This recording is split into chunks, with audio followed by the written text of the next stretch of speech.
Hi everyone, Steve and Daniel Kakmak here. Well, Daniel's not here today. We're exercising social distancing, so we'll just call it Daniel for today. I'm here with our favourite local conveyancer, David Winning from Your Move Conveyancing.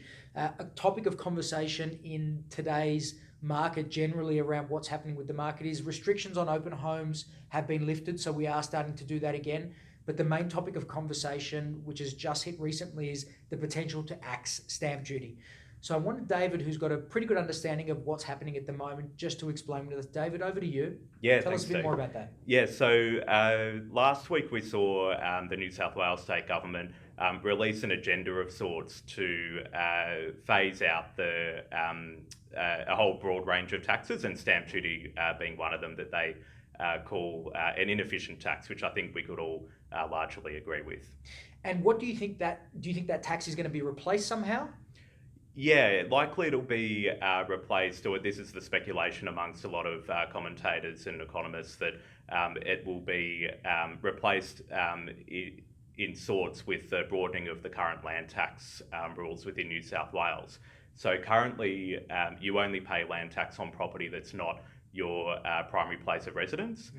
But the general talking point is that it's likely that the land tax rules will be broadened to include the family home, which traditionally it hasn't done. And do you think that's going to have some sort of direct impact on a stimulation of the current property market, or?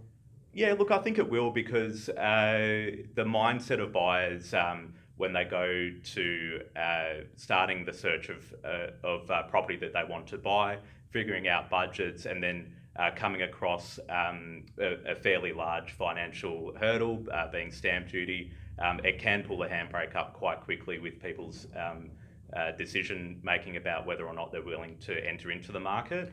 Tradition, like from an initial point, but then also from a budget perspective as well, about what it is that they can afford, and being able to potentially buy, more or less their dream home. Or even put that cash back into the property or put it into a renovation. Exactly. Yeah. Okay. Yeah. Well, Yeah. it'll be interesting to see what effect this does have. And look, we've covered off on this in the past, but this isn't something that's going to kick in straight away, is it?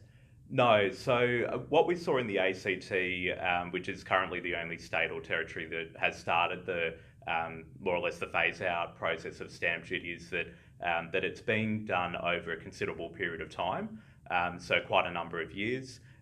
New South Wales may look to adopt a similar model, so Okay. it's unlikely that we'll see the band-aid effect of it being cut off from one day and then replaced with another tax the next day. Okay. It's likely that we'll see it phased out or in with other taxes over a period of time. Really appreciate it. Hope that's answered a lot of the questions. It's definitely answered a lot of ours.